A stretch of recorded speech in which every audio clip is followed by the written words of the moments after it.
começando Store Talks, onde empreendedorismo vira história e histórias inspiram empreendedorismo. Eu sou o Felipe Bahia. Eu sou o Cleito Quintino. E hoje estamos aqui com Kelly Galese, mentora de transição de vida. Vem bater um papo aqui com a gente. Muito obrigado aí por ter aceito o convite. Obrigada a vocês pelo convite. Compartilhar um pouquinho da sua história, do seu trabalho aí com o público. Claro, que eu puder ajudar e inspirar. Queríamos, antes de mais nada, saber um pouquinho da sua trajetória, o que você fez, até onde você chegou, né? Até você se tornar essa mentora de transição de carreira aí, como que funciona? Acho que no começo foi uma jornada até, eu diria, muito tradicional. Eu acho que de se esperar de você entrar para uma faculdade, escolher o que você quer estudar, e desde muito cedo sempre me questionando, mas será que é isso? Será que não é isso? Sabe aquele leque de oportunidades que você tem, e como é que eu escolho? Onde está o critério de decisão? E acabei indo para a comunicação, então essa vertente da Kelly comunicadora, de expansiva, de falar sobre ideias, de expor ponto de vista, sempre apareceu. Na época eu comecei a trabalhar desde empresas, grandes empresas muito cedo. Para quem é daqui da região, Caterpillar, acho que era uma das grandes empresas que todo mundo ainda admirava. Todo estagiário todo estudante quer ser estagiário da Caterpillar. Pois comecei com estágio na Caterpillar. Fiquei muito tempo na área de comunicação, fui para uma vertente de marketing. Acho que muito cedo até a inovação, eu digo que a inovação me encontrou. Não foi nem a Kelly que encontrou a inovação. E na época que eu comecei a atuar nessa área, era acho que meados de 2008. Nem se falava em inovação no Brasil. Então eu lembro que a vaga estava exposta assim dentro da empresa e uma pessoa chegou e falou que eu acho que você tem um perfil muito bacana para trabalhar nessa área. Eu falei, mas eu não estudei isso, não tenho experiência nenhuma. Não, mas aqui ninguém tem experiência. Isso é novo. Aqui a gente está recrutando por perfil. Eu falei, interessante, eu acho que eu gostei disso. Fui para um bate-papo e ali eu me apaixonei por inovação. Então foram faz mais do que quase mais de 20 anos. Quase trabalhando nisso. Comecei na Whirlpool, trabalhando muito com inovação corporativa, então desde muito cedo questionar, pensar diferente, pensar fora da caixa, trazer novas soluções, enfim. Sempre fui esse perfil mais incomodativo dentro das organizações, e eu acho que dentro da inovação mesmo eu fui buscando formas diferentes de atuar. Então, num primeiro momento, eu peguei todos os estágios, sabe, que uma empresa passa pela área de inovação, assim, desde instituir uma área, transformar isso, permear isso na cultura da empresa. As primeiras brigas com o pessoal que não quer saber dessas departamentos. A diretoria totalmente tradicional. Aí você vai falar pro supervisor do setor, isso aí não vai dar resultado. Mas isso agrega no meu bônus? Será que é por aí que eu entrego? Então, não é bem assim diretamente, mas em algum momento é. E fui para desenvolvimento de novos produtos, desenvolvimento de negócios. Quando entrei em desenvolvimento de negócios, esse movimento das startups estava começando nos Estados Unidos. Você já estava lá? Eu estava aqui ainda. E aí eu falei, aí tem alguma coisa. E eu sempre quis dar a minha volta pelo mundo, né? Por 2 momentos eu acabei hesitando por conta da carreira. E aí mais tarde, quando eu recebi uma proposta para uma outra empresa multinacional, tocar uma frente mais assim, focada em desenvolvimento de produtos, eu disse ok, mas só se eu puder fazer do meu jeito. E a gente recebeu um desafio, na verdade, desse diretor. Ele falou assim, não, você pode, eu vou te dar 30 dias para você fazer um MVP e provar para mim que a sua ideia funciona. Se funcionar, tá dentro. E aí foi onde nasceu foi uma das primeiras iniciativas de corporate venture, na verdade, no Brasil, que foi quando eu estava na BRF. Eu tive a oportunidade, então, de ficar nos Estados Unidos. Fiquei lá por 3 meses conhecendo isso, na veia, conversando com empreendedores, fundos de venture capital, organizações que já estavam fazendo isso. Visitei Google, Facebook, enfim, todos os grandes que estavam naquela borbulha do Vale do Silício na época. Fui para Berlim, fui para Tel Aviv, onde eu fiquei um tempo lá.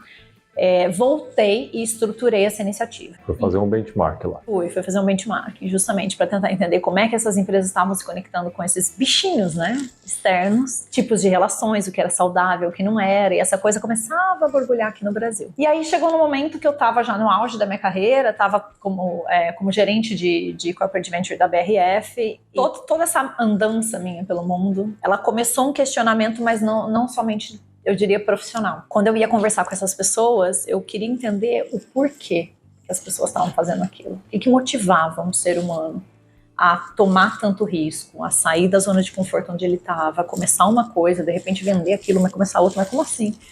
Gente, e onde isso para, louco, né? Será que para? E foi aí que, na primeira vez, eu pensei, mas peraí, eu amo inovação, eu adoro o que eu faço, No entanto, o mundo corporativo já estava pesado para mim, no sentido de quem trabalha com inovação, desde muito cedo, já tomou muito não, já teve que estruturar muita reunião na frente, onde o board de diretores, por exemplo, era só homens, eu era a única mulher na sala tentando defender uma coisa que falava, olha, se você continuar fazendo o que você está fazendo, você vai morrer. E como é que você defende isso pro cara? O legal deve ser empresa oriental, né? Japonês, coreano, show de bola. E aí chegou num ponto que eu tava já... E aí foi um processo pessoal mesmo, enfim, eu tava muito cansada, isso começou... Ansiedade, estômago, comecei já fisicamente extrapolou emocional.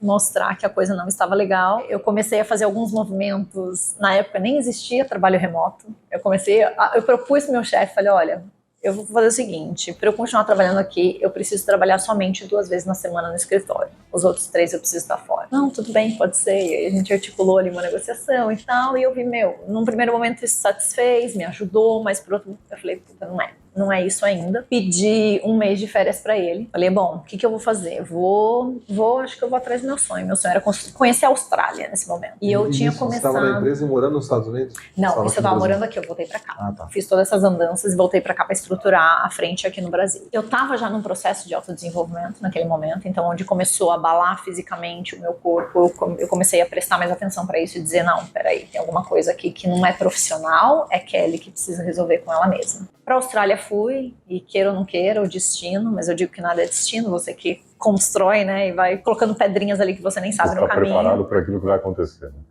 Eu perdi o meu voo de volta para o Brasil, 70% dos voos cancelados, houve um vendaval, o aeroporto fechou, enfim, coisas assim que você não acredita. E eu falei, puta, acho que é o sinal que eu precisava. Realmente, para entender se eu precisava dele, ele veio, né? Bem nítido. Isso foi em 2018. Se eu voltar, e aí eu entro um pouco a conversa do que a gente fala de coragem, né? Eu acho que coragem, medo, ele sempre vai estar lá. Não existe matar o medo. Mas eu acho que é aquele guarda-reio que vai levando a gente pela nossa jornada e dizendo, olha, você pode estruturar seu caminho por aqui ou não, aqui é um limite, aqui não é. Você vai encontrando esses limites e vai, às vezes, até transpondo, criando mais elasticidade ali dentro, né? E naquele momento eu falei, se eu voltar pro Brasil, vai ser mais difícil eu tomar essa decisão no Brasil. Então eu percebi que naquele momento a distância era algo que era saudável para mim. Eu disse, não volto. Liguei pro meu chefe, pedi demissão pelo telefone. Ele disse que eu estava louca. Ele foi o primeiro a dizer, você está louca. Eu vou te dar 1 semana para pensar. Quantos estar louca você ouviu nesse percurso? Você foi contabilizando. Mamãe acho que foi a única que não falou assim, você está louca. Ela falou, você está bem? Tá tudo bem mesmo? Você tem certeza do que você está fazendo? Assim, no mundo de quem empreende, isso já é algo que se ouve muito. Mas quando você está mexendo com inovação, com coisas que não existem, aí assim, vai pro psiquiatra. Não, e você estando na sua situação de uma grande empresa, uma multinacional, que a gente está falando, BRF. BRF, tá? Cara, BRF, velho. Você é reconhecido em qualquer lugar. Eu trabalho na Caterpillar, pra mim é o mesmo patamar. Eu tava dando palestras, tava vindo para vários eventos, porque a gente estruturou uma frente que ainda era muito nova no Brasil, né? Então, as empresas, a gente tava virando tipo benchmarking para várias empresas no mercado. Você tava fazendo o que as grandes empresas já tava lá. Esse é o ponto. Eu acho que isso também foi uma coisa que disparou muito o meu processo nesse momento. Eu acho que essa questão de sempre olhar, e foram aí desde 2011, acho, 8 eu entrei, 11 eu já estava bem mais envolvida nesse processo, sempre fui cobrada, vamos dizer assim, né, ou trabalhei para pensar antecipadamente, pensar no novo, qual é o próximo?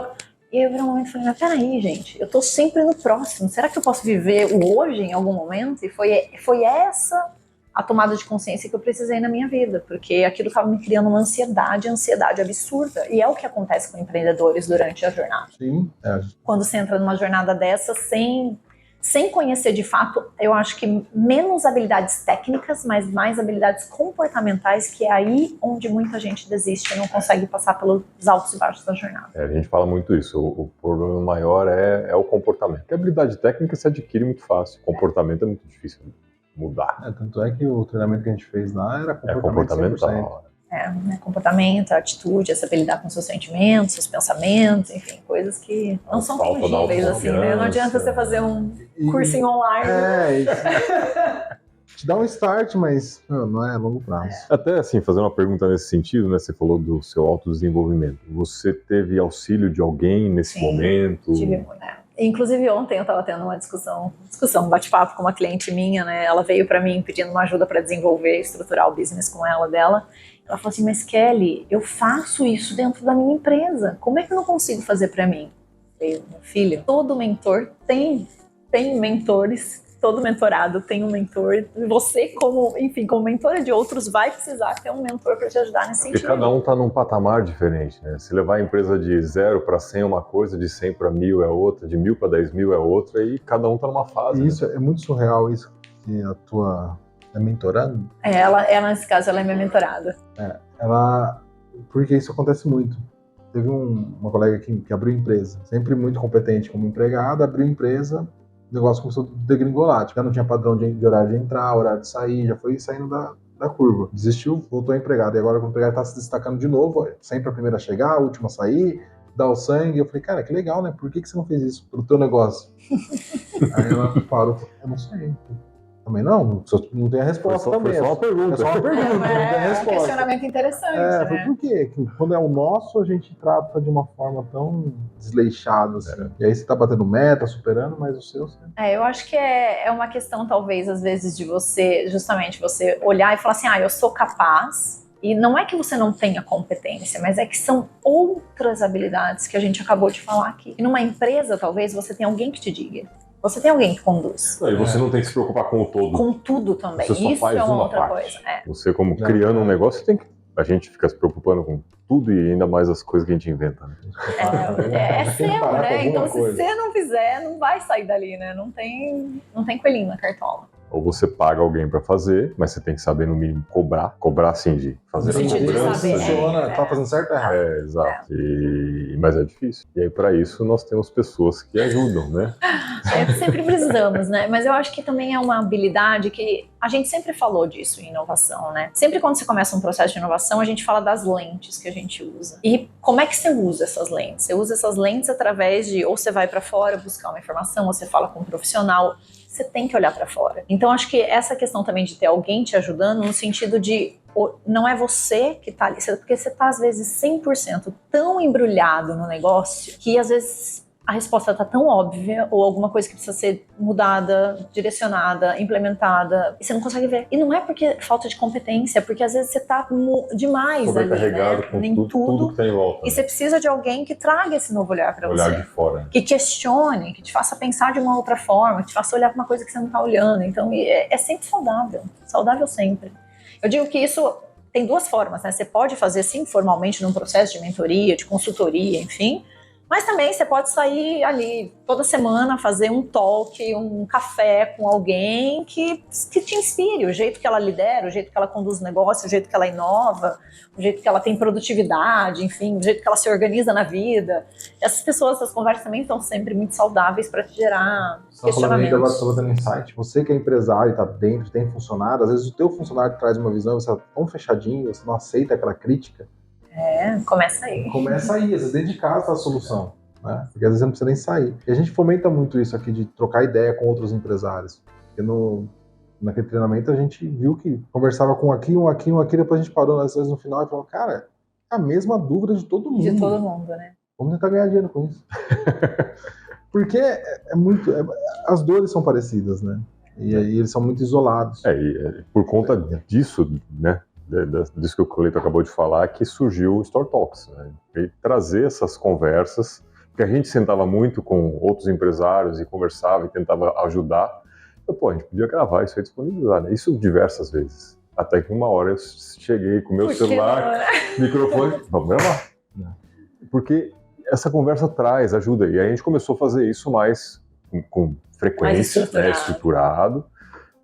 Trazendo pessoas aí, grandes empresários de Piracicaba, né, coaches, pessoal de investimento, alguns que têm um lado mais filosófico, porque tudo isso agrega para quem está acompanhando e quer empreender, porque não é fácil. Não. Sozinho não consegue. Infelizmente não dá. E buscar ajuda de fora, às vezes a pessoa tem uma resistência. Então ela botar um play num vídeo do YouTube, às vezes ela fica mais confortável. E a ideia de colocar empresários da região também traz isso. Porque às vezes eu assisto muito conteúdo do pessoal dos grandes, né? O Flávio Augusto é um cara que eu gosto muito do conteúdo dele.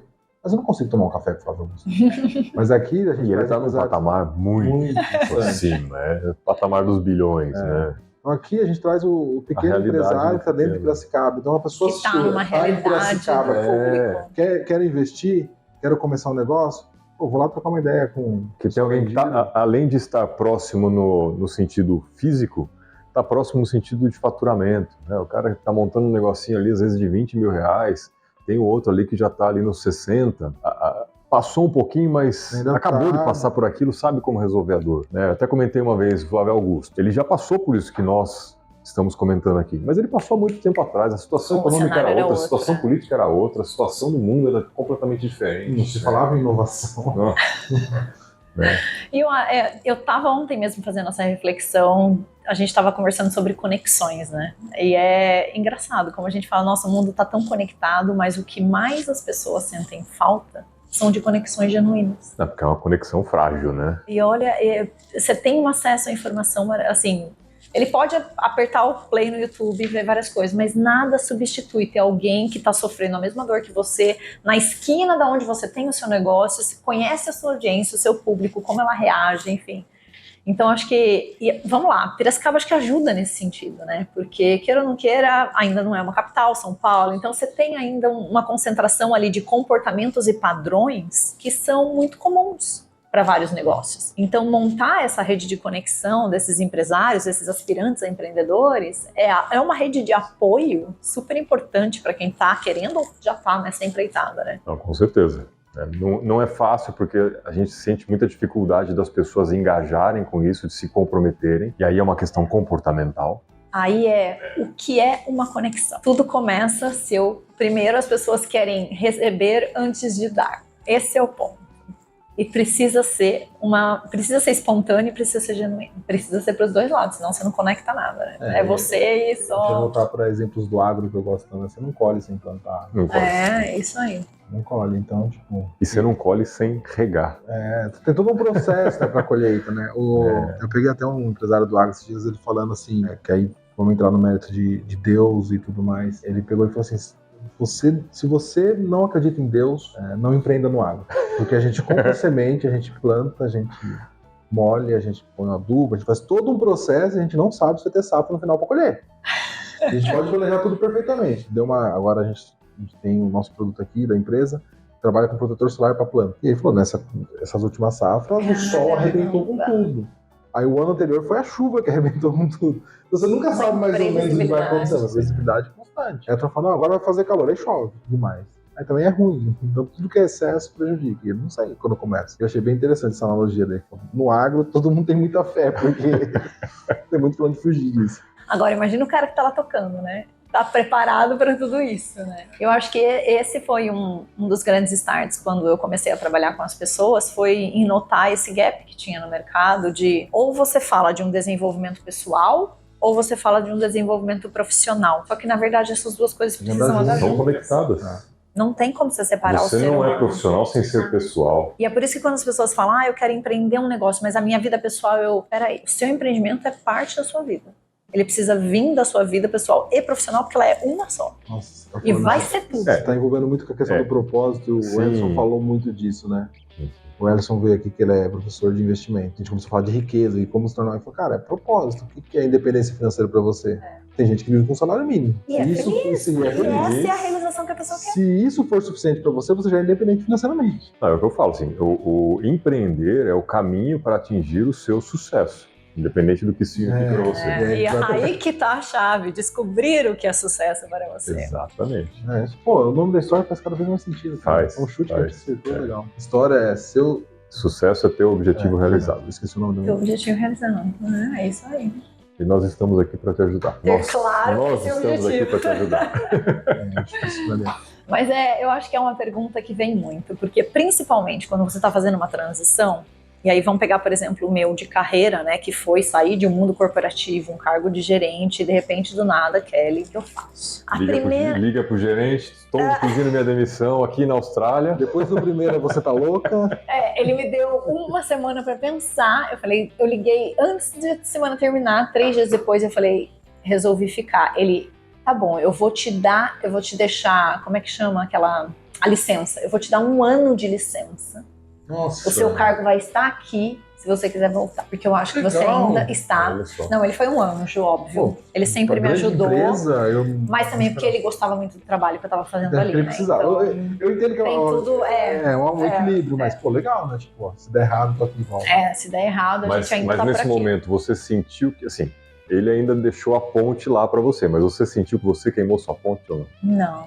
Não. Até porque foi assim, eu tive essa, enfim, eu desliguei de lá, vem o questionamento do tipo, e agora o que eu faço? Você começa a olhar pro LinkedIn e você fala, meu Deus, a pessoa toda momentando, vaga, não sei o que lá, e você fala, e agora? Eu me identifico como ali? Eu tô em sabático? Não, mas não tô em sabático, não tem. As pessoas começam a querer achar etiquetas, né? E eu percebi que, na verdade, essa ponte, ela vai comigo onde eu vou, porque é a bagagem que eu construí. Então, naquele momento, eu estava deixando de fora o Kelly, gerente da BRF, que parecia um sobrenome, para dizer, não, sou Kelly Galese, tudo que eu construí não interessa eu voltar na BRF, onde é que eu vou estar? Se eu quiser sair do mercado 2 anos depois voltar, as pessoas têm esse medo, ai meu Deus, como é que eu vou voltar? Você vai voltar com toda a bagagem que você tem, porque nesses 2 anos você não vai deixar de fazer nada. Talvez você vai aprender coisas que queira. Não, você pode também.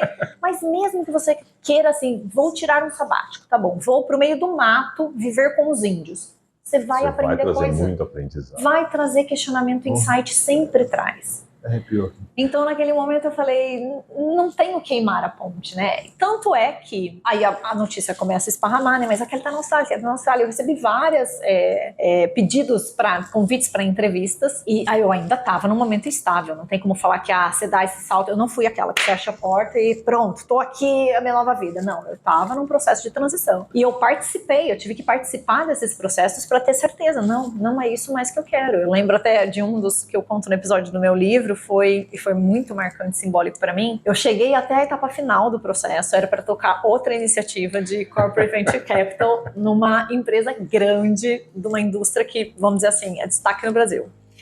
E eu falei, caramba, é um super job. E aí eu fui pra entrevista final, ele falou assim, o gerente da vaga falou assim, não, pra mim você já tá classificado. Eu só vou te pedir pra fazer uma entrevista com o vice-presidente, acho que era na época, só pra ele te conhecer e tal. E ele falou, o RH vai só te acionar, porque vai falar com a secretária dele pra te marcar a agenda. Aquilo me deu uma pontada no estômago. Desconforto. Eu desliguei, eu falei, deixa eu tentar entender. Naquela época eu já estava muito mais sensitiva a essas coisas. Eu falei, o que está acontecendo? A imagem que me vinha era eu carregando um crachá e entrando no corredor da empresa. E eu falei, não é isso que eu quero. Virou, você se viu vendo a Kelly, mas eu tive que ir Kelly da empresa tal. Eu tive que passar pelo processo para sentir e dizer, é isso que eu quero ou não. Eu posso escolher de novo voltar e não tem problema nenhum. Aí eu lembro que no dia seguinte eu mandei uma mensagem pra ele, já tô sabendo, já conseguiram agenda, daqui a pouco vão te contatar. Eu preciso conversar com você antes. E aí ele falou assim, não, tudo bem, tenho agenda, daqui 2 horas, você pode me ligar, é um bate-papo rápido. Eu falei, não, é uma coisinha rápida e tal. Aí eu falei, olha... Nossa, tô pedindo demissão antes de ser contratada. Eu falei, Sandro, eu admiro muito, assim, eu tô honrada com a oportunidade que vocês estão me dando, é uma super iniciativa. Quem tá seguindo minha carreira, quem tá assim, né, nesse meio, iria amar, mas não é o meu movimento. Só que eu precisei ir por esse processo, e desculpa, assim, eu não vou dizer que eu desperdicei tempo, porque eu não desperdicei, eu precisei desse tempo para digerir, para ir para essas entrevistas e entender se isso fazia sentido para mim ou não na minha vida. E eu já esperava outro, você tá louca, né? Aí deu uma pausa, assim, ficou um silêncio na ligação. Eu falei, meu Deus, ou vem bucha ou ele. Obrigado, porque faz 3 anos que eu tô tentando fazer esse movimento na minha carreira e eu não consigo. E você me deu agora... Se eu precisava de um sinal na minha vida, esse foi o sinal. Aí eu lembrei, né? Eu falei, tá vendo? Uma vez que você é caminho, né? Para os outros de mensagens. Eu falei, Sandro, que assim, eu sinto que é esse momento e eu preciso ter coragem para fazer esse movimento. E eu sei o quão difícil é. Eu entendo você. Há 3 anos que ele já estava até acima de mim, né? Se para mim já estava difícil, imagina diretor, enfim. Aí ele falou assim, não, mas muito obrigada, entendo super, sempre que você precisar. E aí foi que eu falei, olha a ponte, sempre que você precisar, estarei aqui. Porque para mim não é a Kelly profissional que que hoje me inspira e tal. Eu falei, ótimo. Aí volta naquilo que a gente falou, você criou conexões genuínas. Sim. E é a bagagem, a tua experiência, eu acho que são... A gente fala muito em legado nas pessoas que a gente toca, né? E o seu trabalho é isso. No final do dia, não é o cargo que você teve na empresa, Enfim, os projetos que você construiu é lindo, mas aquilo morre, todo mundo esquece. O que não morre são as pessoas que você tocou, as pessoas que você ensinou, as pessoas que você ajudou. Principalmente, gente, estagiários que eu tive, trainees que eu tive, pessoas que comporam meus times no passado, são conexões que eu tenho mais genuínas. É porque é uma relação bem verdadeira, né? É. Fica pra sempre, não tem jeito. Quando a pessoa é boa, né? Quando eu acho que de... Mas eu acho que os dois troca, lados. né? De Quando é de troca. Mas fica os dois lados. Talvez se você for um escroto, Também vai deixar. Talvez você não é mais aquela pessoa, mas aquele legado fica. Você vai deixar pessoa, a marca, mas você não criou conexão. Não criou uma conexão ruim, mas você cria. Eu tenho, assim, chefes que foram muito ruins, eu lembro até hoje. E se alguém me perguntar, eu falo, cara, não, foge disso aí. E eu tenho, isso que você tá falando, eu tenho, na CJ que eu fiquei mais tempo, tem 2 moleques. E, estão lá até hoje. E eles me ligam, às vezes, tô fazendo aqui, me dá um conselho aí. Sempre vem, lembrei de você quando eu fui fazer tal coisa. E aí, como tá? Aí a gente troca uma ideia ali, não tem mais relação próxima. Fui no casamento de o outro casou, não consegui. Mas a gente tá sempre trocando, assim, doses homeopáticas. Eles me mandam mensagem, e aí, como tá? Tô bem, e aí, como tá? Tudo legal. Beleza. Tô pensando nisso aí. Falei, calma, respira, vamos trocar uma ideia. A gente marca um café, troca uma ideia, tem essas dificuldades aqui, tem que estar preparado pra isso. Pensa por esse lado e tal. Beleza, valeu, tô voltando pra empresa. E assim a gente vai mantendo uma relação, que a gente não tem mais a conversa todo dia, igual tinha na empresa, mas não tem contato. Acaba sendo, às vezes, bem mais produtivo, inclusive. Seu tempo é limitado. Eu acho que eu tive os dois extremos de gestores, e para mim também foi interessante nesse sentido. Eu tive gestores que que me inspiraram muito na carreira, e por isso eu acho que eu consegui fazer até esses movimentos, me ajudaram, me impulsionaram, mas colocando na fogueira no bom sentido, sabe? Mas te dando também as armas para você sair dali, sabe? E tive aqueles que eu falei, puxa vida, onde é que isso? Por que isso virou um líder um dia numa vida, né? Mas sabe o que é interessante? A vida me trouxe essas pessoas de novo. Em outras situações e totalmente diferentes. Essas pessoas, circunstâncias que eu tive na minha vida pessoal, com os meus pais dentro de casa, me fizeram acreditar que as pessoas podem mudar. Porque eu olhei pra ela e falei, gente, como assim? Inclusive, uma delas ainda veio comigo para justamente fazer a transição de carreira dela, depois de muito tempo. E esse processo, você decidiu... E aí, depois, qual foi o próximo passo? Então, aí eu entrei num processo de inovação pessoal, que eu falo, né? Se eu tava inovando para as empresas, chegou a hora de inovar para mim mesmo. E aí, o que fazemos dentro de casa, né? É o problema, né? Então, eu comecei, falei, poxa, não sei ainda o que eu quero, tenho uma página em branco, vou começar a explorar o que eu tenho nessa mochila. E comecei a tirar tudo que eu tinha ali de bagagem.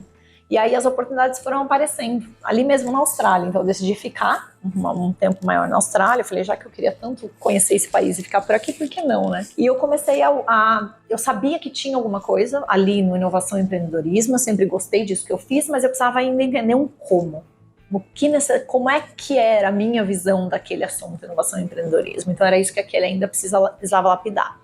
Então eu comecei a me envolver com diversas iniciativas nesse sentido. E interessante que algumas coisas, quando você começa a se abrir, como dizia Steve Jobs, você não consegue conectar os pontos olhando para frente. Você só conecta olhando para trás.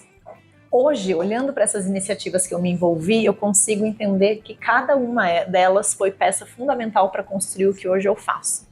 Eu vou dar um exemplo aqui de uma que me marcou muito. Eu me deparei em determinado momento, eu estava dando aulas de empreendedorismo na Austrália para alunos de todo mundo. E aí, esse mesmo diretor da escola, eles tocavam uma iniciativa com uma organização na Austrália que recebia refugiados de países como Irã, Iraque e Síria. E essas pessoas precisavam encontrar um trabalho na Austrália para viver. Eles eram muito jovens e não conseguiam uma recolocação tão fácil assim profissionalmente. Então imagina que você tem toda uma vida num país, de repente você rasga tudo isso, porque a Austrália não reconhecia nada do que eles tinham feito, inclusive a universidade. E aí, olhando para trás, eu falo, gente, eu entrei naquele projeto para ajudar essas pessoas a se recolocarem profissionalmente. Então eu usava as metodologias de inovação, eu tentava trazer com eles as habilidades que eles tinham. O que você tem na mochila? Vamos tentar entender quais são as suas possibilidades. Eles queriam entender se eles queriam continuar na carreira que eles estavam ou não, se eles queriam estudar alguma outra coisa nova. E eram jovenzinhos assim, 18, 19, 20, até acho que 30 anos. Em algum momento eu parei, foi um almoço que eu estava tendo com eles, e eu ouvindo, enfim, aquelas histórias de países que não é a nossa realidade, né, o que eles falavam, e aquela pra mim falava, gente, caramba, eu tô no céu, né? É aí que a gente percebe o quanto a gente é abençoado. E eu falei, o que eu tô fazendo aqui? Eu tô construindo vida com essas pessoas. Não é simplesmente uma carreira. São pessoas que têm que recomeçar um novo capítulo da vida delas. E anos depois, estou eu lá na minha mentoria de transição, ajudando as pessoas a escreverem novos capítulos na vida. Então, aquela iniciativa pequenininha que foi, eu fui tirando coisas, extraindo, conectando pontos. Então, eu dei aulas de empreendedorismo, fui para esse projeto. Aí comecei a ajudar pessoas na Austrália, que iam para a Austrália, que precisavam também recomeçar suas vidas. Comecei a trabalhar com empreendedores locais, principalmente brasileiros, que estavam lá querendo entender o mercado australiano. E aí eu fui desenhando, e acabei chegando nessa linha. Depois de muito refinar, lapidar, modelar, pivotar. Sempre em evolução, né? Sempre assim. Para esse ano vem novidades. Opa! Foi ela lá agora. Legal. E como que é esse empreendedorismo lá, meu? É mais fácil que aqui ou é pior do que aqui?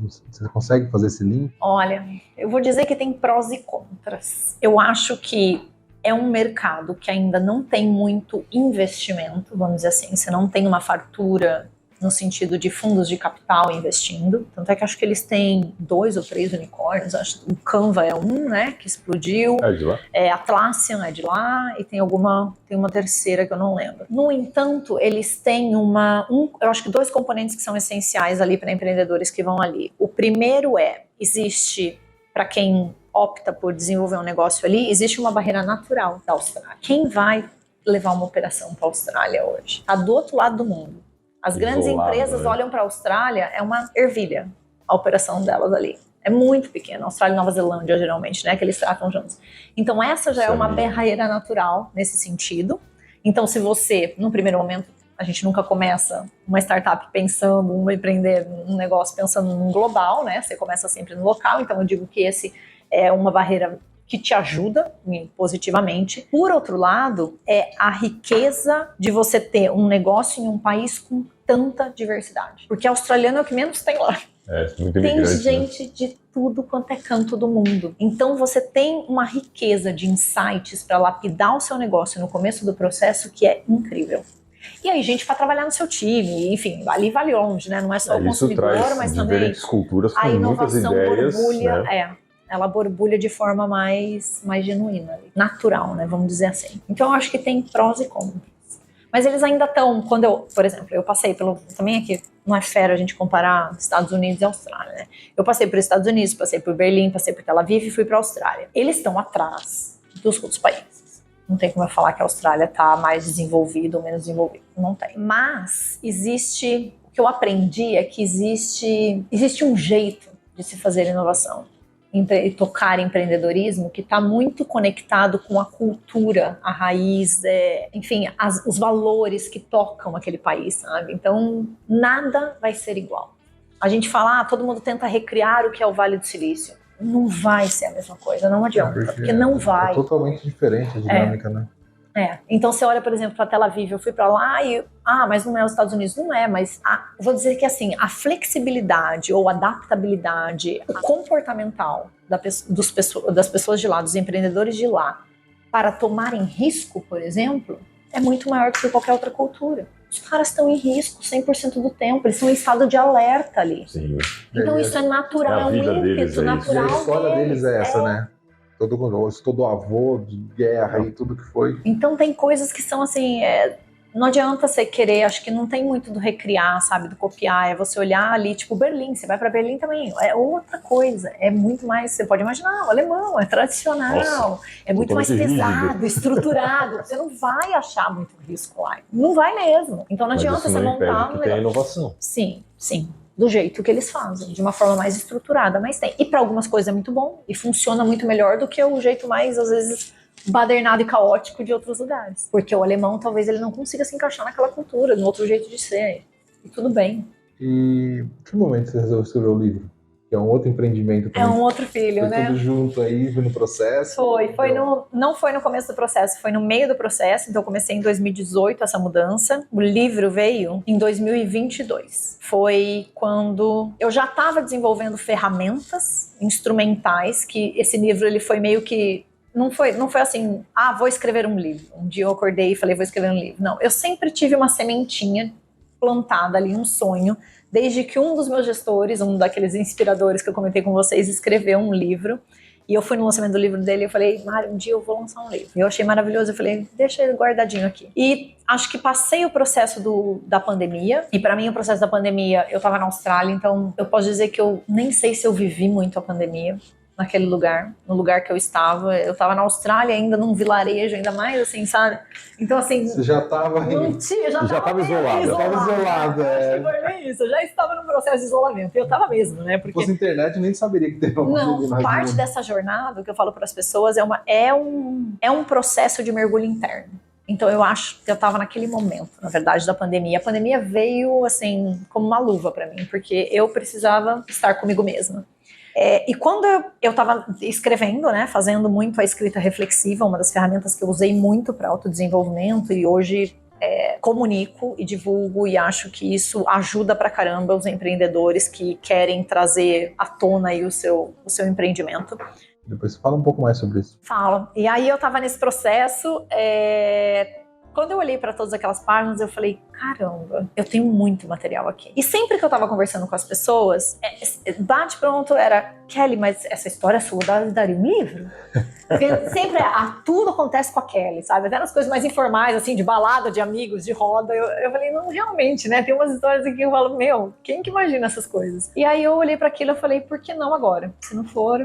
Então aí eu coloquei que começo de 22, eu falei, meu, esse vai ser meu projeto pro ano. Por isso que acho que ele nasceu até, não sei se tão demorado, eu acho que não, porque foram 9 meses, mas todo o processo, não só o processo de escrita, processo de escrita, diagramação, tudo isso que tem toda uma estrutura, quanto tempo né? leva pra fazer um Revisão. Porque quando eu vejo esse pessoal falando, é uma coisa de 1, 2 anos. Se você escrever, se você não tem, porque considera que eu não sou uma escritora, então foi meu primeiro livro, né? Porque hoje você tem ghostwriter que escreve livro tudo, em 2 dias, sei lá. Mas ali era a minha primeira jornada e eu fazia questão que isso viesse 100% meu. E não tinha um chat GPT bem desenvolvido ainda. Não tinha também. Detalhe. Essa que foi na raça. Não tinha um podador de criatividade ali no caminho. Nossa, não tem nada pior do que isso, né? Então eu tive que escrever na raça, foram 9 meses até o processo de divulgação. E aí eu terminei de escrever ele, eu tava ainda na Austrália, fui fazer a minha viagem pelo Sudeste Asiático diagramando ele, cheguei na Suíça e fiz o lançamento do digital. Que foi primeiro na Suíça, depois em março desse ano eu vim pro Brasil e fiz o lançamento físico no Brasil. O lançamento você fez aqui o físico? Fiz o físico aqui. Foi em março, eu fiz Piracicaba, São Paulo e Curitiba. Nossa, a gente não tinha ouvido falar disso. Não conhecia foi ainda. no... Como é que chama? Ágora. Boulevard? Ágora. No bairro Alto. Nossa, É um café, restaurante, enfim, muito legal. É um lugar muito... Eu passo ali uma vez. Muito bacana. Vou até marcar aqui pra dar uma passada. E depois fui para São Paulo, fiz na Livraria Travessa também, um lugar mais intimista, que eu pude reunir as pessoas que estavam me acompanhando durante essa jornada, porque eu dividi muito com as pessoas, então foi um processo também que aos poucos eu fui escrevendo e eu usei as minhas redes sociais para convidar as pessoas quem queria construir isso comigo, ler a cada capítulo, legal. Me dar feedback e tal, então eu usei o Substack na época, a plataforma que agora acho que também tá bombando, enfim.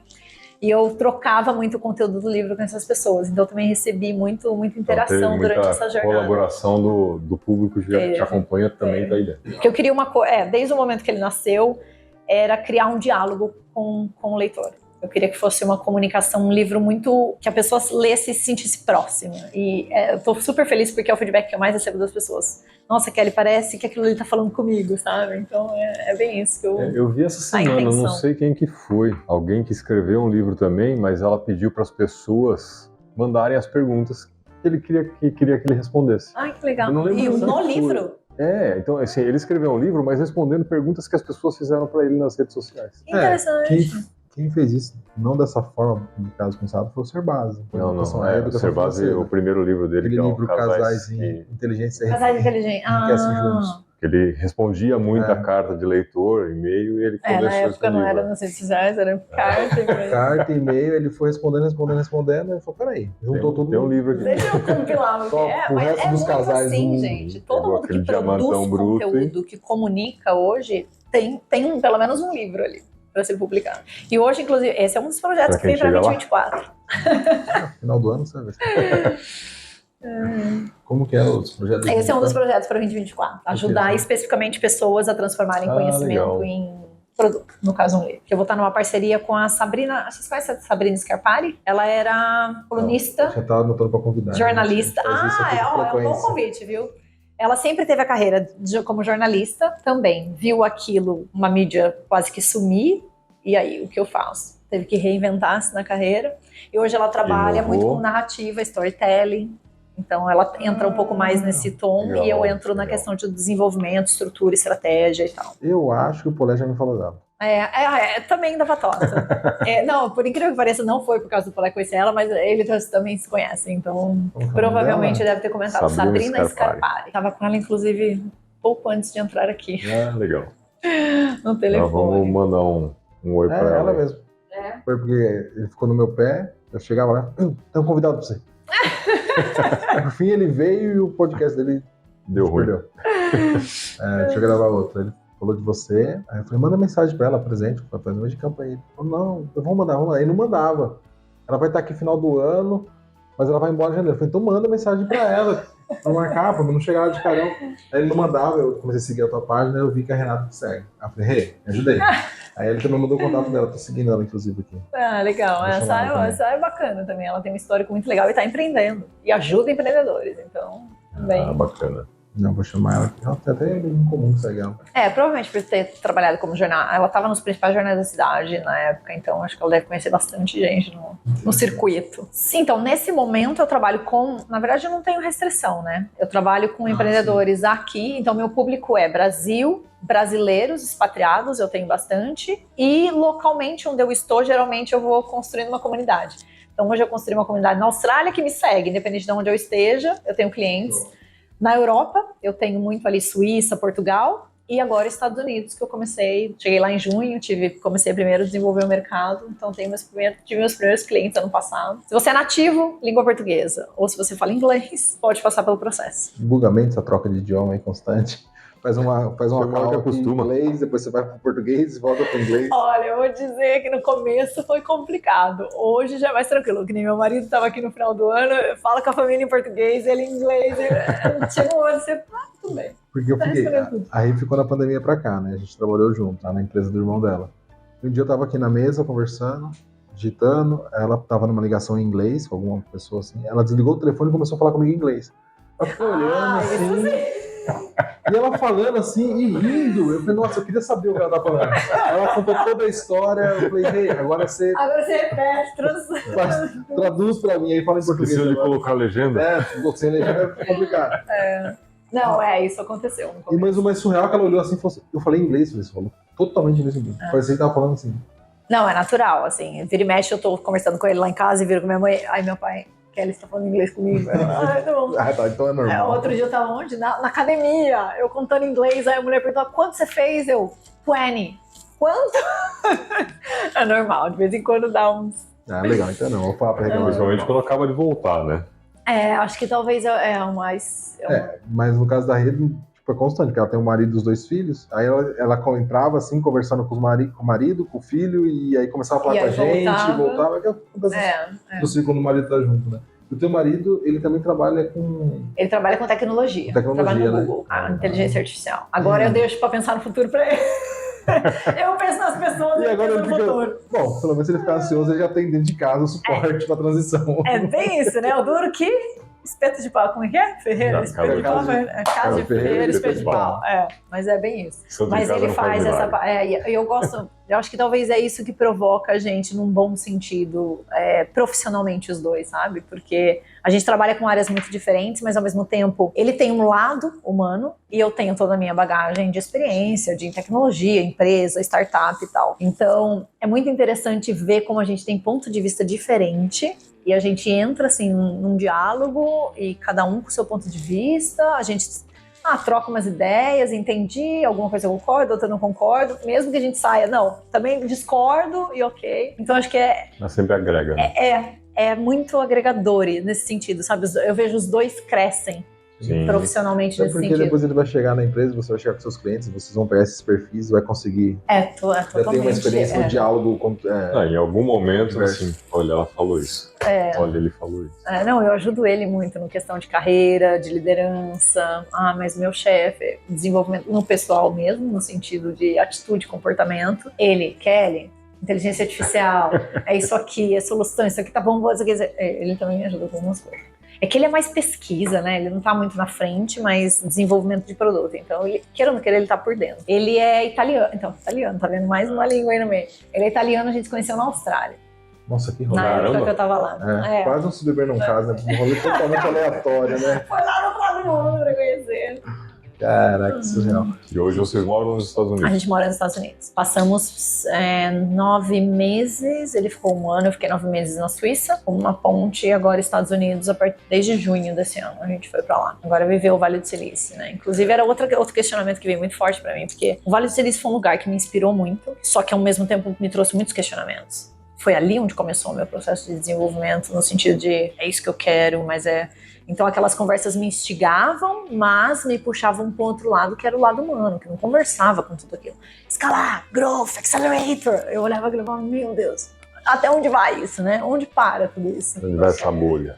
E aí eu olhava e falava, a hora que ele falou, vamos para os Estados Unidos, você toparia, não toparia? Eu arrepiei, eu não sei, eu preciso pensar. Em um primeiro momento eu tava assim, eu falei, Kelly, são suas barreiras, crenças. Eu olhei e falei, não, realmente, eu tô tentando olhar para uma experiência que eu tive quando a Kelly era outra pessoa. Hoje eu tô totalmente diferente, um processo totalmente diferente. E tem uma outra vertente nascendo ali que tá muito mais conectada com essa questão do ser humano, né? A inovação que acontece dentro de você. E falando de física quântica, uma outra pegada muito mais assim aberta, que é um pouco desse processo que eu faço, porque na verdade eu tento colocar junto esses dois mundos. Um mundo concreto e um mundo que não é concreto. O pragmatismo e o que não é tão racional assim.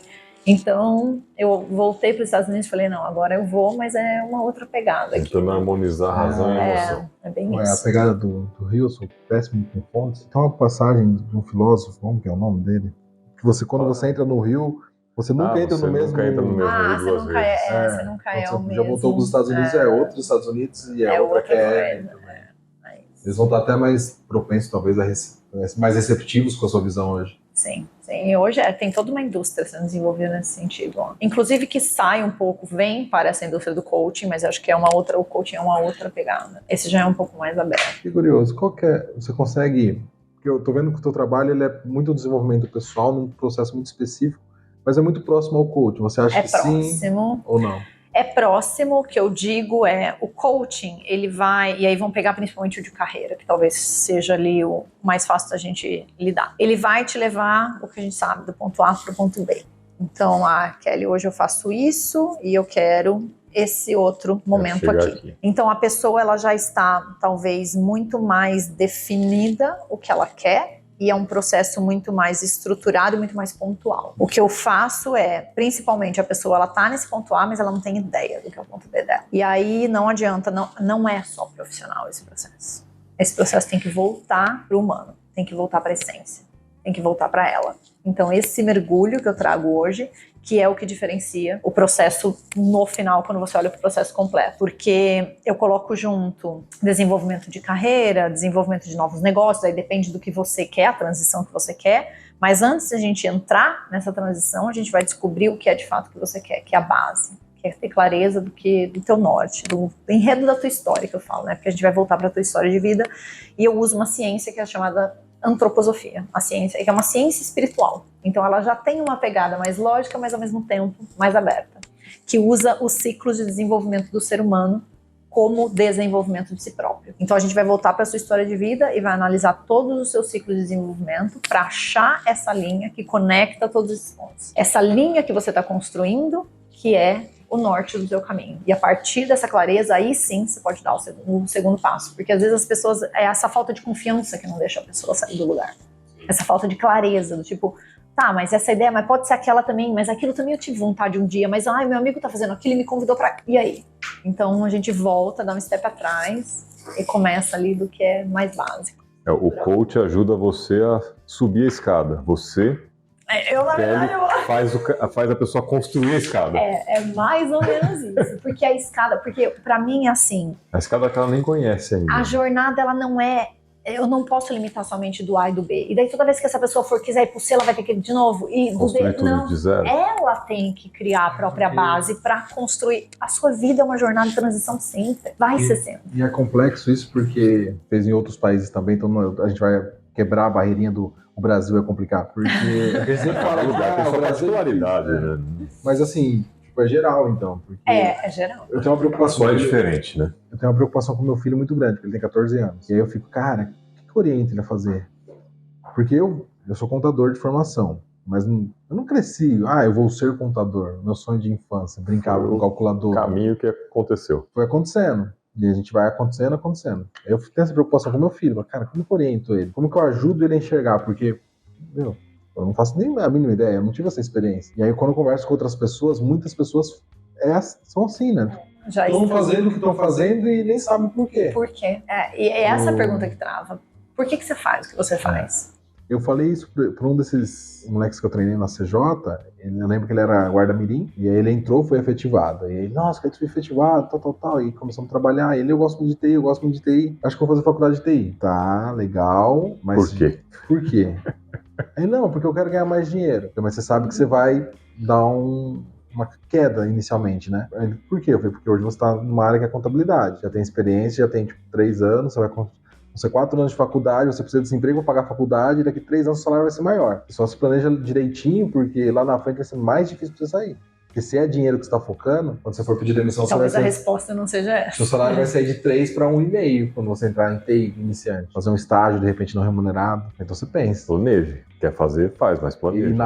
Hoje eu tenho uma bagagem que talvez eu trataria diferente esse conselho, mas na época eu não tinha conhecimento nenhum. Você só reflete melhor o que você vai fazer, porque de repente, se é dinheiro que vai te prejudicar, se depende disso aqui. Ele vai fazer contabilidade, então. Então, tipo, eu e ele, nós dois fizemos contabilidade, meio que foi. Eu acho que nenhum contador, se você não precisamos chamar mais contadores aqui, acho que nenhum falou, meu sonho é ser contador. Já conversamos com alguns, né? Já. E não era o sonho da galera. Quero entender a tributação brasileira. Não é normal. Não é normal. Não, eu mesmo. acho que se eu pudesse incentivar, e hoje o que eu, talvez assim, meus afilhados, meus primos mais novos, quando a gente conversa sobre isso, ainda muito jovens, eu sempre encorajo eles que eles explorem. Explorem o máximo que vocês puderem, porque infelizmente a educação fecha, a universidade fecha. Bota um cabresto. A empresa, você entrou no cargo, fecha. Dependendo da empresa, a maioria fecha. Porque não quer que você saia dali, porque você começa a fazer um negócio, se você mudar... Porque o investimento, da visão da empresa, é um investimento. Eu não quero que você queira sair muito dessa caixinha. Eu quero só o pessoal da inovação querendo sair da caixa. Vocês eu quero bater no martelo. Então eu sempre incentivo que eles, o quanto mais puder, vocês explorem, porque é assim que você se conhece, é assim que você vai entender suas paixões, é assim que você vai entender seus talentos, é assim que você vai chegando um pouco mais perto daquilo, o que realmente me dá tesão fazer. Eu sempre fiz muito isso, né? Às vezes verdade, as pessoas perguntam, eu já fiz um monte de coisa, não fiz tudo, mas fiz muita coisa. O Felipe é chefe de cozinha, fez física, formado em engenharia de não sei o quê. Mas assim, falando até da parte da engenharia. Eu também já fui DJ, gente. Nossa, não profissional, mas não comprei equipamento, deixava minha mãe louca lá. Escreve outro livro desses rolês aleatórios da outra rolê. Quando eu concluí a engenharia, porque eu voltei a estudar, já tinha 28 anos, na sala que molecada estava ali com 17, 18. Né? E eu já tinha meu negócio, né? E comentava com o pessoal ali que ia fazer estágio, porque eu não tinha como fazer estágio. Né? Pô, eu tenho minha empresa, tenho minha família para sustentar, tenho filho, tenho esposa e tal. E aí eu falava, molecada, vocês vão fazer estágio? Fique 6 meses numa empresa, vá 6 meses para outra, muda de cargo, muda de função. Pra vocês se conhecerem, mas não adiantava. Eles entravam no primeiro estágio ganhando lá R$1.000, o sonho era ser efetivado para ganhar R$1.500. Analista aí, Sabe, vai conhecer, explora um pouco mais, é isso que eu falava. Mas é difícil, porque é o que você falou, a escola botou um cabresto na gente. A cultura do Brasil, por exemplo, quando você olha no europeu, isso é totalmente diferente. Vê o Erasmus mesmo, uma iniciativa que eles têm gigante, porque eles precisam, né? Eles precisam trocar, primeiro que eles precisam se reconhecer como comunidade europeia, né?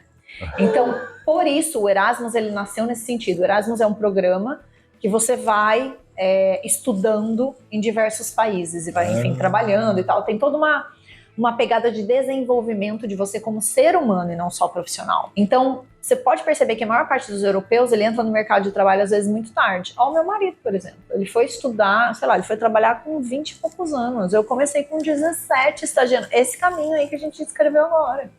É outra realidade. Mas porque lá eles são incentivados a isso também. Mas e também o Brasil não é uma pegada da questão incentiva. Financeira. Estrutura, tem tudo isso, que daí você tem um programa Cleiton que entrou para trabalhar porque precisava isso. sustentar a família também. Não, também. Tem toda uma questão estrutural que é economia, enfim, tem todas as outras coisas. Mas acho que quando as pessoas têm oportunidade, também não é todo mundo que Não faz. Porque assim, eu tava conversando isso com o Rodrigo mesmo, da MG. Irmão da Renata. Ele tá contratando 2 estagiários lá. E aí a gente fica conversando sobre isso. Cara, como que vai fazer com esse pessoal aqui? Será que eles têm aptidão? Aí teve uma estagiária que ela desistiu no meio do processo, uma candidata. Ela fez a entrevista, o Rodrigo falou, é essa que eu quero.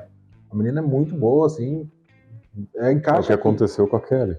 Aí ela pegou, só que o dela foi diferente, porque o dela foi assim, eu recebi uma proposta de uma empresa maior. E Foi aí, pelo financeiro. Foi pelo financeiro. Só que o Rodrigo falou, não, ela é boa, então eu contrato ela como efetivo, eu não quero como estágio mais. Muda o contrato. Se é dinheiro que ela quer, eu vou pagar o salário maior do que a da empresa maior e como efetivo. A menina declinou. E aí eu falei, cara, como que isso é possível? Eu falei, essa menina tem família por trás. Ela não tá precisando tanto do dinheiro agora. Ela tá conseguindo escolher com mais calma, independente de salário. Mas o mais engraçado, o mundo dá voltas, em janeiro ela ligou e falou, a vaga ainda tá aberta, que não era o que eu tava pensando.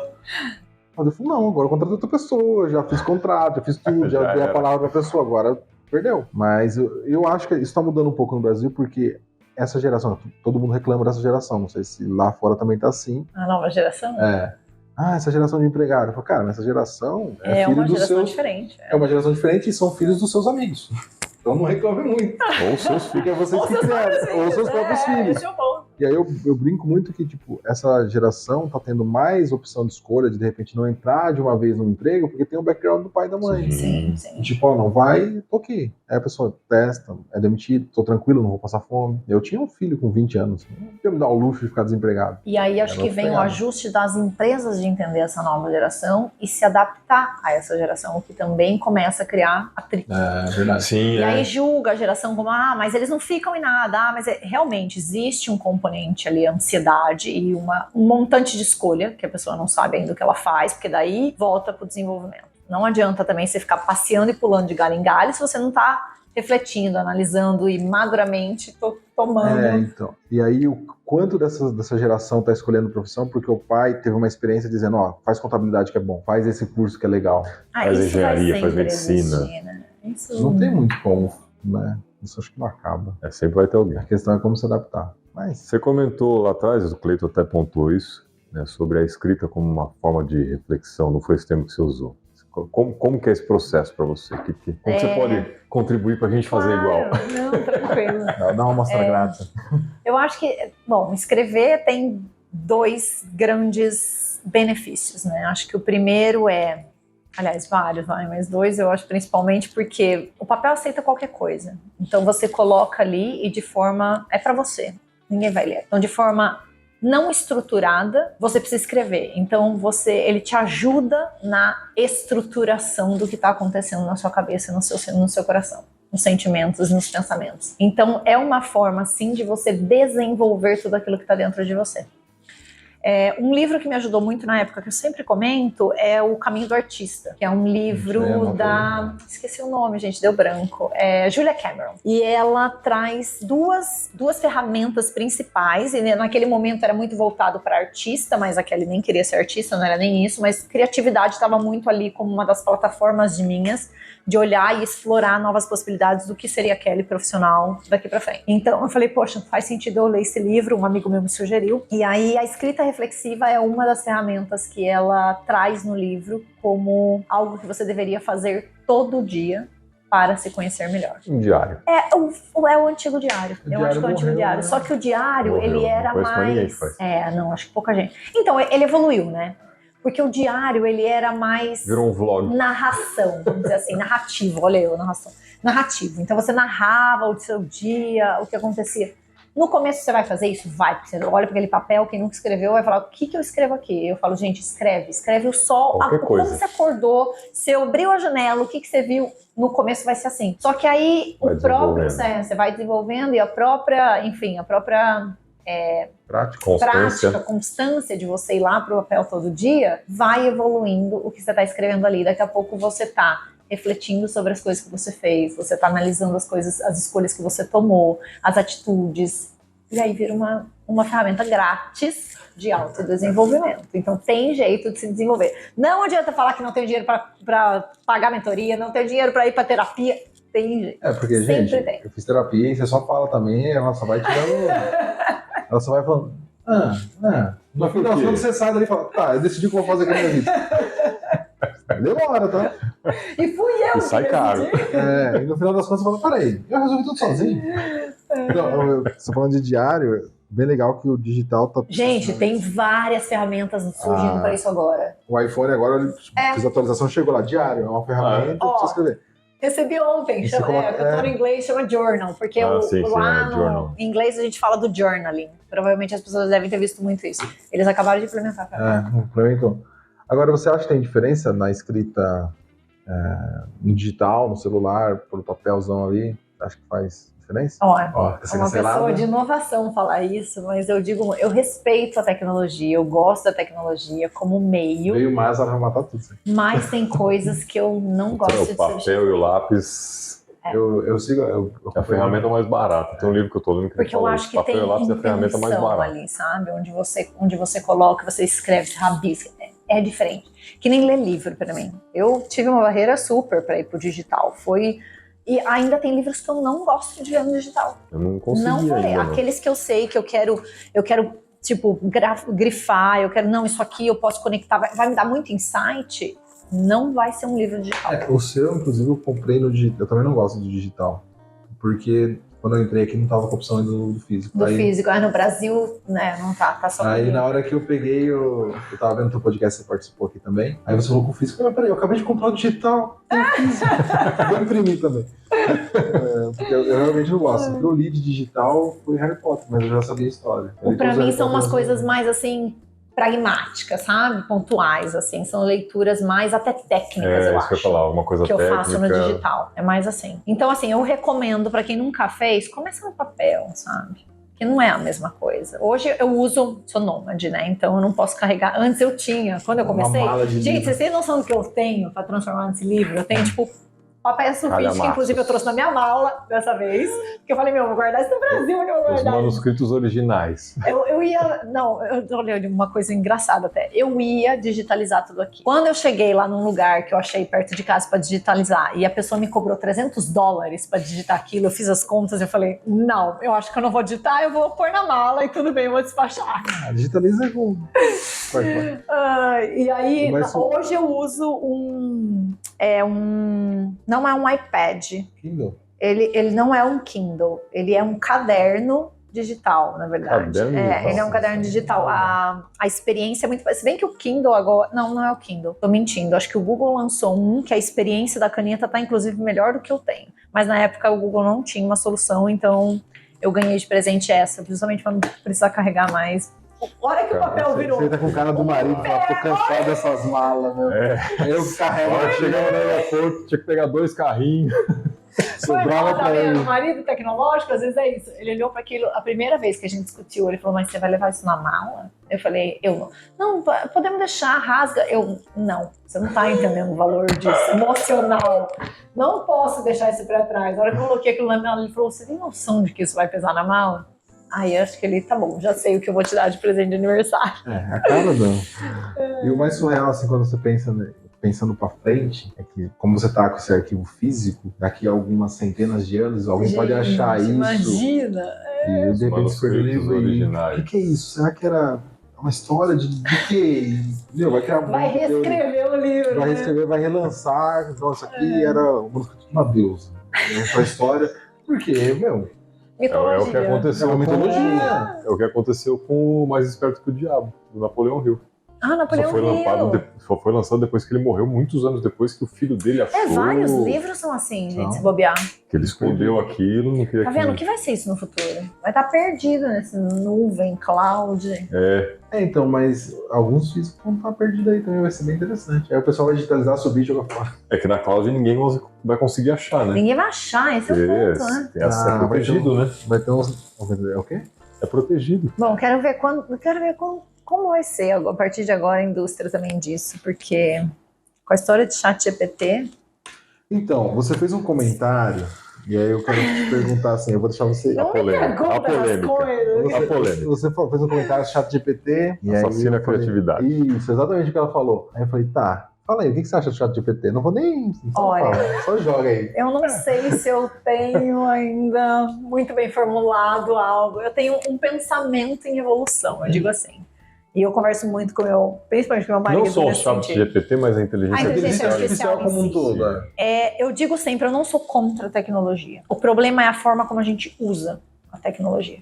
E volta para a pecinha que está aqui atrás de novo. Então, assim, existem processos que a gente pode substituir. E com certeza a tecnologia vai fazer de forma mais rápida, de forma mais fácil, de forma mais produtiva. Mas tem coisa que não adianta. O componente humano ali, a máquina nunca vai conseguir. Eu acho que não vai. A gente não tem vai um fator que não existe em outros ambientes, que é o emocional, né? Tanto é que a gente está agora o que se discute, né? Justamente quando eu estou envolvida nessa indústria, então a gente ouve muito. Vão se criar, na verdade, duas nuvens, né? Vamos dizer assim, dois canais ali. Um público, um montante de profissionais que vai estar usando essa tecnologia a ferro e fogo e criando coisas, mas que na verdade vai ser tudo igual. E vai estar naquela massa e todo mundo vai conseguir, em determinado momento, todo mundo vai conseguir reconhecer o que saiu da pessoa, o que não saiu. O que saiu da inteligência artificial, por exemplo. Principalmente quando a gente está falando de produção de conteúdo. Uhum. E aquilo que é autêntico, aquilo que é a expressão que sai de dentro de você. A inteligência não consegue trazer o seu estilo de escrever, a forma como você se comunica, o jeito que você quer falar com as pessoas, o modo coloquial de ser, o nosso modo brasileiro, o jeitinho. Então não tem como. Em algum momento a tecnologia ela não é capaz ainda de captar essas nuances. Ela não tem personalidade. Talvez será que chegue lá. Então, mas aí eu fico pensando, será que o nosso nível, a gente está falando de Brasil especificamente, tem pessoa que não consegue interpretar texto, sai da escola sem saber isso. Será que ela vai chegar um momento que a gente vai ter essa na massa? Porque eu concordo, que aí você fala, o cara que tem lá uma faculdade legal, tem uma base legal, ele vai olhar, isso aqui é artificial, é lixo. Eu escuto o funk bomba, faz sucesso. Se eu fizer uma música hoje com batida e falando nada, você vai fazer sucesso. E vende, e dá dinheiro, e uma galera consome. Tem uma massa que é um pouco mais crítica, né? Você vai falar, a música tá regredindo. Eu vi uma matéria outro dia falando, as letras de música hoje tem menos versos e menos contexto. São palavras soltas, né? E aí o mais surreal é que, por exemplo, você tem no tradicional, no Brasil, você tinha lá o sertanejo, que era uma música que sempre contava uma história. Ela sempre tinha um contexto. Fazia você pensar... Era uma história, a música era uma história. Era uma história. Normalmente uma história de chifre, mas era uma história. E vendia. Não, as originais não, era a história do sertão mesmo. Bem de raiz. Você tem basicamente uma poesia cantada. Cordel. Quase nessa pegada do cordel. Hoje você olha pro sertanejo, que tá movimentando rodeios e grandes festas, é um funk. É um funk só adaptado. Muda a batida. Muda um pouco a batida, muda um pouco as palavras ali, traz um duplo sentido, mas é um funk. Tipo, o sertanejo, a geração próxima, só se olhar, Zé Felipe e Leonardo. Não sei quem são. Não tenho nem ideia. Mas, é o filho do filho do Leonardo. Então, tipo, sempre vai ter espaço para tudo. Eu também acho. E vai ter mercado para tudo. Aí eu volto, depende do que você quer produzir, de quem você quer tocar e o que você quer causar. Cada vez mais define a persona de forma... Voltando pra persona.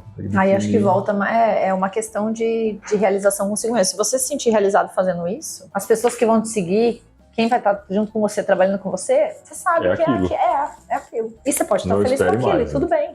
Não tem certo ou errado. Por isso que eu falo muito de autenticidade. Eu acho que é uma coisa que cada vez mais vai estar, assim, gritante, sabe? Olhos nus, porque a tecnologia, ela, por um lado, ela ajuda em determinadas coisas, mas outras ela ajuda também a dar de nitidez no que é o que não é. Começa a criar essa separação, sabe? Muito claramente do que você consegue fazer ou não. Então, assim, não sou contra usar ChatGPT. Para muitas coisas ele é viável, ele te ajuda, ele acelera dá produtividade, o processo, Mas assim, use como meio, não como fim. Sempre tem o seu toque, a forma como você fala. Enfim. Até porque tem que saber fazer a pergunta certa, senão ele não vai te trazer nada também, útil então, também. aí volta, né? Então aí você vai entender. Então você para de estudar, se ser criativo, desenvolver sua criatividade para desenvolver prompt. Agora precisa aprender sobre prompt. Eu já vi um pessoal falando que, sim, para você usar uma ferramenta dessa, você tem que ter toda a base de conhecimento para você conseguir para você explorar ao máximo. Você acaba agregando valor para a ferramenta. Exato. Eu vi o Karnal fazendo uma análise desse tipo. Ele colocou questões e pro ChatGPT sobre filosofia e sobre o conteúdo que ele dava em aula, em sala, e ele pegou as respostas para avaliar. Ele falou, olha, se fosse aluno meu do ensino médio, eu consigo enxergar um monte de falha na resposta da ferramenta, como eu tenho uma base de conhecimento, uma reflexão tão profunda de todos os tipos de autores, eu consigo olhar isso aqui e falar, foi uma máquina que respondeu com conteúdo da internet. Mas isso aqui para o mestrado não serve, isso aqui para uma graduação não serve, mas para o ensino médio serve. Isso aqui perfeitamente seria uma resposta de um aluno de ensino médio. E a pergunta... Só que é uma pergunta que um aluno de ensino médio não conseguiria fazer. Mas aí que tá. Ele jogou perguntas, questões de prova, de nesse sentido. Para ele olhar e falar assim, tá, se um aluno tentar me enganar, ele falou, seria enganado. Porque não tem a profundidade no ensino médio. E é justamente a galerinha que vai usar de forma desenfreada. E vai criar essa cultura nele. E aí, beleza, se ele entrar numa faculdade, talvez ele consiga formular a pergunta de forma mais elaborada, se ele fizer o curso de forma correta. Porque daí a gente começa a discutir e você fala, tá, então a pessoa vai parar de estudar o conteúdo em si, a informação que ela precisa ter, para ela saber estudar como fazer a pergunta. E não precisa saber da resposta. No final você vai ter um filósofo que sabe usar muito bem o ChatGPT. Então, mas vem o outro lado, tipo, não, Kelly, porque isso daí ela não precisa, ela vai usar o tempo dela, então ela vai cortar tempo aqui, ela vai usar o tempo dela para se desenvolver em outras coisas. O meu questionamento é, temos estrutura para desenvolver essa pessoa em outras coisas? A escola está preparada? O governo está preparado? O país está preparado? Esse é o ponto. Não, mas a gente vai tirar os profissionais de base, vai tirar os motoristas, lá, enfim, vai dirigir tudo automático, e aí essa pessoa vai ganhar espaço no mercado de trabalho. Ela não está pronta. Fazer o quê? Ela não está pronta. Então aí foi um questionamento que a gente, enfim, não chegamos a uma conclusão. Não tem. O Danilo seria interessante o Danilo aqui pra gente discutir, porque o Danilo e o meu sócio, a gente fica brigando direto sobre isso. Direto. Assim. Aí eu acho que vai ser interessante ver o que vai acontecer. Porque na minha tese, eu falo, cara, eu acho que a ferramenta já está pronta, nas minhas teorias das conspirações que eu crio. As empresas chegaram para os governos e falaram assim, tem essa ferramenta que vai simplesmente colocar todos os motoristas na rua. Os governos falaram, quando você quer, pra você não divulgar ela. Porque eu não estou preparado para receber essa galera que não tem informação, e aí eles não vão ter renda, e eu vou ter um problema social ferrado. É uma teoria minha. Não, eu te pago pra você deixar escondidinho. Solta um pouquinho. Soltou esse chat GPT, já causou um furdunço. Já os contadores, nos grupos, falam, gente, esse negócio aí faz contabilidade. E contabilidade é lógico. Esse negócio aí avalia a lei. Já tem uma ferramenta desenvolvendo nos Estados Unidos que eu tava lendo. Advogado, tem várias coisas. A ferramenta consegue identificar, com base num processo, em questão de minutos, entra com esse processo com esse juiz. Porque a tendência desse juiz é vir pra esse lado aqui. Uma cláusula trabalhista, por exemplo. Esse juiz decide mais para o trabalhador, esse decide mais para a empresa. Você qual advogado? Eu sou da empresa, então vem para cá. É uma ferramenta, né? Ela serve para os dois lados, para o bem e para o mal. De novo, gente, é a pecinha que está atrás. É o que eu falo da rede social. A rede social é um problema. Não, gente. O problema é que as pessoas estão falando como a gente... É o uso que a gente faz dela. A gente não está preparado. A tecnologia está lá e a gente não está lá. O quanto a gente está investindo no desenvolvimento do ser humano para acompanhar a tecnologia. Fale mais do seu livro, onde o pessoal pode encontrar. Sim, criadora sou, protagonista estou, uma jornada de inovação humana no palco da vida. Disponível, ele está digital na Amazon, para quem quiser. Entrega em todo mundo. Para quem está o link aqui embaixo no Brasil, temos a impressão, então aí pode encontrar direto comigo no Instagram, Kelly Galese. E eu estou fazendo a distribuição direta disso. E aproveitando que estou no Brasil, esse mês está saindo com dedicatória especial para todo mundo. Só. Legal. Faço elas ali, escrevendo sem chat GPT. Eu imprimo e colo na página. Então, vamos deixar o link para o pessoal conhecer aí. E sigam a Kelly aí para acompanhar o conteúdo dela. Sim, temos mentoria lançando em fevereiro, próximo grupo. Legal. Então, para quem tiver a fim também de conhecer um pouco mais. Bom, mais uma vez, obrigado aí por ter compartilhado sua história, bater esse papo aí que com certeza o pessoal vai gostar bastante. E não esqueça de deixar seu like, é importante para nós, né, Cleiton? Com certeza. É de graça, ainda é de graça, né? Por enquanto. Por enquanto, ainda não tô cobrando. Você no brasileiro, se você colocar R$1 por dia, eles começam a pagar. Já. O Capaz. brasileiro não tem lógica. Curte, compartilha, Deixa os deixa um comentários. comentário aí, porque aí vocês criam uma interação. Xinga a gente, que é a interação de qualquer jeito. A gente consegue chegar em mais pessoas. E é isso. Semana que vem tem mais? Semana que vem tem mais. Valeu, galera. Obrigada.